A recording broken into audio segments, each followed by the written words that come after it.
2 Chronicles 8 from the Net Bible. Building projects and commercial efforts. After 20 years, during which Solomon built the Lord's temple and his royal palace, Solomon rebuilt the cities that Hiram had given him and settled Israelites there. Solomon went to Hamath Zobar and seized it.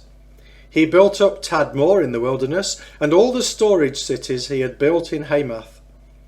He made Upper Beth Horon and Lower Beth Horon fortified cities with walls and barred gates, and built up Baalath, all the storage cities that belonged to him, and all the cities where chariots and horses were kept. He built whatever he wanted in Jerusalem, Lebanon, and throughout his entire kingdom. Now, several non-Israelite peoples were left in the land after the conquest of Joshua, including the Hittites, Amorites, Perizzites, Hivites, and Jebusites. Their descendants remained in the land. The Israelites were unable to wipe them out. Solomon conscripted them for his work crews, and they continue in that role to this very day. Solomon did not assign Israelites to these work crews. The Israelites served as his soldiers, officers, charioteers, and commanders of his chariot forces. These men worked for Solomon as supervisors. There were a total of 250 of them who were in charge of the people. Solomon moved Pharaoh's daughter up from the city of David to the palace he had built for her. For he said, "My wife must not live in the palace of King David of Israel, for the palaces where the ark of the Lord has entered are holy." Then Solomon offered burnt sacrifices to the Lord on the altar of the Lord, which he had built in front of the temple's porch. He observed the daily requirements for sacrifices that Moses had specified for Sabbaths, new moon festivals, and the 3 annual celebrations, the Feast of Unleavened Bread, the Feast of Weeks, and the Feast of Temporary Shelters. As his father David had decreed, Solomon appointed the divisions of the priests to do their assigned tasks, the Levitical orders to lead worship and help the priests with their daily tasks, and the divisions of the gatekeepers to serve at their assigned gates. This was what David the man of God had ordered. They did not neglect any detail of the king's orders pertaining to the priests, Levites, and treasuries. All the work ordered by Solomon was completed. From the day the foundation of the Lord's temple was laid until it was finished, the Lord's temple was completed. Then Solomon went to Ezion-Geber and to Elat on the coast in the land of Edom. Hiram sent him ships and some of his sailors, men who were well acquainted with the sea. They sailed with Solomon's men to Ophir and took from there 450 talents of gold, which they brought back to King Solomon. Ezekiel 43 from the Net Bible. The glory returns to the temple.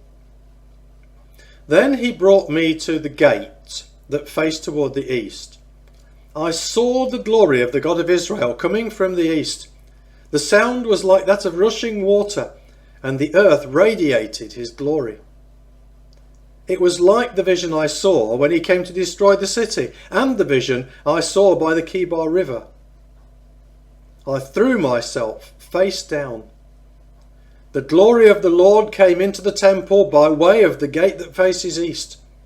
Then a wind lifted me up and brought me to the inner court. I watched the glory of the Lord filling the temple. I heard someone speaking to me from the temple. While the man was standing beside me, he said to me, "Son of man, this is the place of my throne and the place for the soles of my feet, where I will live among the people of Israel forever. The house of Israel will no longer profane my holy name, neither they nor their kings, by their spiritual prostitution or by the pillars of their kings set up when they die. When they placed their threshold by my threshold and their doorpost by my doorpost, with only the wall between me and them. They profaned my holy name by the abominable deeds they committed. So I consumed them in my anger. Now they must put away their spiritual prostitution and the pillars of their kings far from me, and then I will live among them forever. As for you, Son of Man, describe the temple to the house of Israel, so that they will be ashamed of their sins and measure the pattern. When they are ashamed of all that they have done, make known to them the design of the temple, its pattern, its exits and entrances, and its whole design, all its statutes, its entire design, and all its laws. Write it all down in their sight, so that they may observe its entire design and all its statutes and do them. This is the law of the temple. The entire area on top of the mountain all around will be most holy. Indeed, this is the law of the temple. The altar. And these are the measurements of the altar. Its base is 1 3/4 feet high and 1 3/4 feet wide, and its border 9 inches on its edge. This is to be the height of the altar. From the base of the ground to the lower edge is 3.5 feet, and the width 1 3/4 feet. And from the smaller ledge to the larger edge 7 feet, and the width 1 3/4 feet. And the altar hearth 7 feet, and from the altar hearth 4 horns projecting upward. Now the altar hearth is a perfect square, 21 feet long and 21 feet wide. The ledge is 24.5 feet long and 24.5 feet wide on 4 sides. The border around it is 10.5 inches. And its surrounding base 1 3/4 feet. Its steps face east. Then he said to me, Son of man, this is what the sovereign Lord says. These are the statutes of the altar.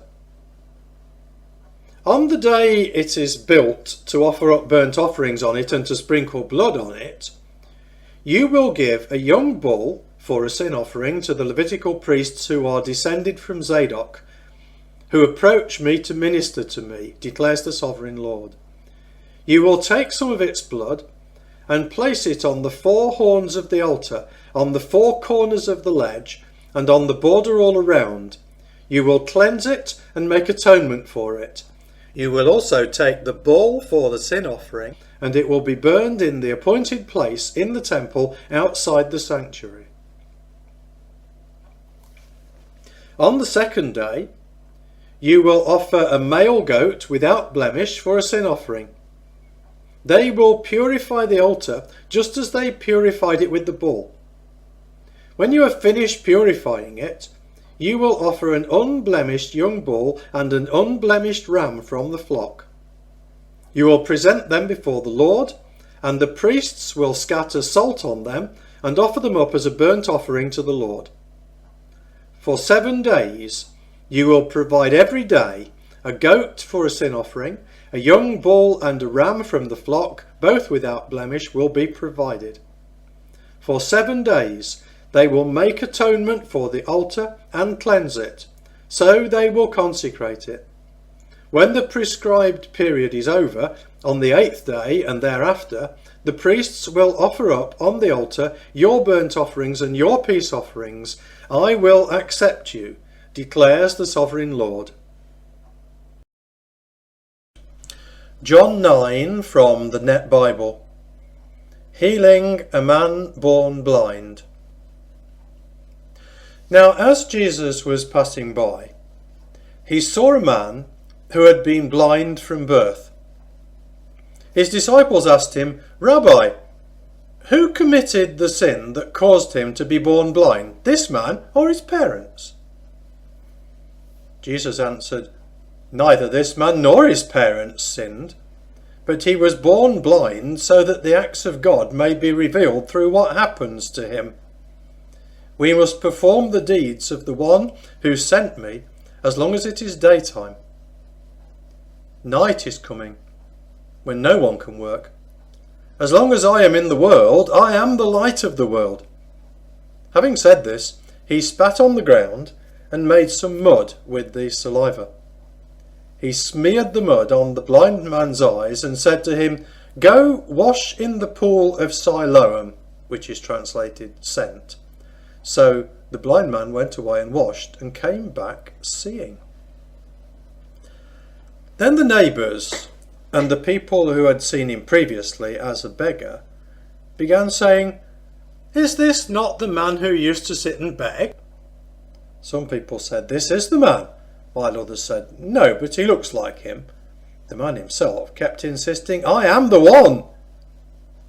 So they asked him, "How then were you made to see?" He replied, "The man called Jesus made mud, smeared it on my eyes and told me, 'Go to Siloam and wash.' So I went and washed and was able to see." They said to him, "Where is that man?" He replied, "I don't know." The Pharisees' reaction to the healing. They brought the man who used to be blind to the Pharisees. Now, the day on which Jesus made the mud and caused him to see was a Sabbath. So the Pharisees asked him again how he had gained his sight. He replied, "He put mud on my eyes and I washed, and now I am able to see." Then some of the Pharisees began to say, "This man is not from God because he does not observe the Sabbath." But others said, "How can a man who is a sinner perform such miraculous signs?" Thus there was a division among them. So again they asked the man who used to be blind, "What do you say about him, since he caused you to see?" "He is a prophet," the man replied. Now the Jewish religious leaders refused to believe that he had really been blind and had gained his sight until at last they summoned the parents of the man who had become able to see. They asked the parents, "Is this your son, whom you say was born blind? Then how does he now see?" So his parents replied, "We know that this is our son and that he was born blind, but we do not know how he is now able to see. Nor do we know who caused him to see. Ask him. He is a mature adult. He will speak for himself." His parents said these things because they were afraid of the Jewish religious leaders. For the Jewish leaders had already agreed that anyone who confessed Jesus to be the Christ would be put out of the synagogue. For this reason, his parents said, "He is a mature adult. Ask him." Then they summoned the man who used to be blind a second time and said to him, "Promise before God to tell the truth. We know that this man is a sinner." He replied, "I do not know whether he is a sinner. I do know one thing, that although I was blind, now I can see." Then they said to him, "What did he do to you? How did he cause you to see?" He answered, "I told you already, and you didn't listen. Why do you want to hear it again? You people don't want to become his disciples too, do you?" They heaped insults on him, saying, "You are his disciple. We are disciples of Moses. We know that God has spoken to Moses. We do not know where this man comes from." The man replied, "This is a remarkable thing, that you don't know where he comes from, and yet he caused me to see." We know that God doesn't listen to sinners. But if anyone is devout and does his will, God listens to him. Never before has anyone heard of someone causing a man born blind to see. If this man were not from God, he could do nothing. They replied, "You were born completely in sinfulness, and yet you presume to teach us?" So they threw him out. The man's response to Jesus. Jesus heard that they had thrown him out. So he found the man and said to him, "Do you believe in the Son of Man?" The man replied, "And who is he, sir, that I may believe in him?" Jesus told him, "You have seen him. He is the one speaking with you." He said, "Lord, I believe," and he worshipped him. Jesus said, "For judgment I have come into this world, so that those who do not see may gain their sight, and the ones who see may become blind."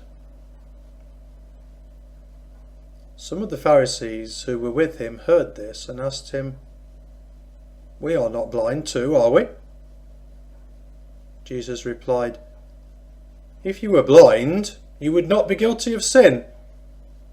But now, because you claim that you can see, your guilt remains."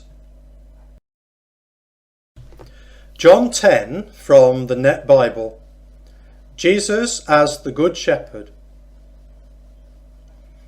I tell you the solemn truth. The one who does not enter the sheepfold by the door, but climbs in some other way, is a thief and a robber.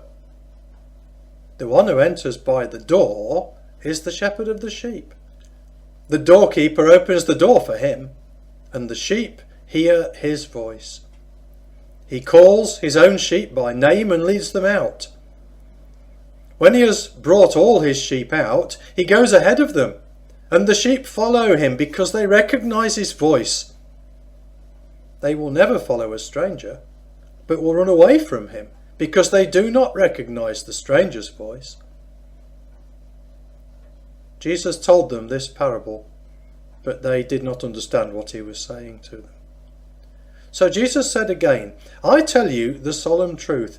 I am the door for the sheep. All who came before me were thieves and robbers, but the sheep did not listen to them. I am the door. If anyone enters through me, he will be saved, and will come in and go out and find pasture. The thief comes only to steal and kill and destroy.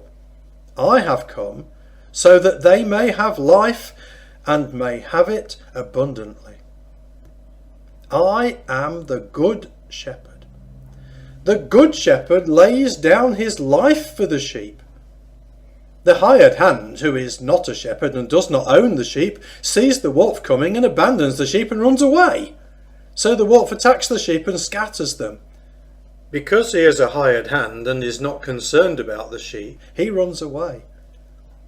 I am the good shepherd. I know my own, and my own know me. Just as the Father knows me, and I know the Father, and I lay down my life for the sheep. I have other sheep that do not come from this sheepfold. I must bring them too, and they will listen to my voice, so that there will be one flock and one shepherd. This is why the Father loves me, because I lay down my life, so that I may take it back again. No one takes it away from me, but I lay it down of my own free will. I have the authority to lay it down, and I have the authority to take it back again. This commandment I received from my Father. Another sharp division took place among the Jewish people because of these words. Many of them were saying, "He is possessed by a demon and has lost his mind. Why do you listen to him?"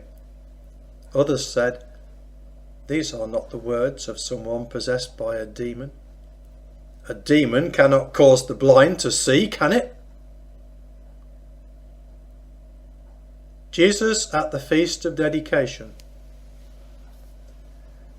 Then came the Feast of the Dedication in Jerusalem. It was winter, and Jesus was walking in the temple area in Solomon's portico. The Jewish leaders surrounded him and asked, "How long will you keep us in suspense? If you are the Christ, Tell us plainly." Jesus replied, "I told you, and you do not believe. The deeds I do in my Father's name testify about me, but you refuse to believe because you are not my sheep. My sheep listen to my voice, and I know them, and they follow me. I give them eternal life, and they will never perish. No one will snatch them from my hand. My Father, who has given them to me, is greater than all, and no one can snatch them from my Father's hand. The Father and I are one." The Jewish leaders picked up rocks again to stone him to death.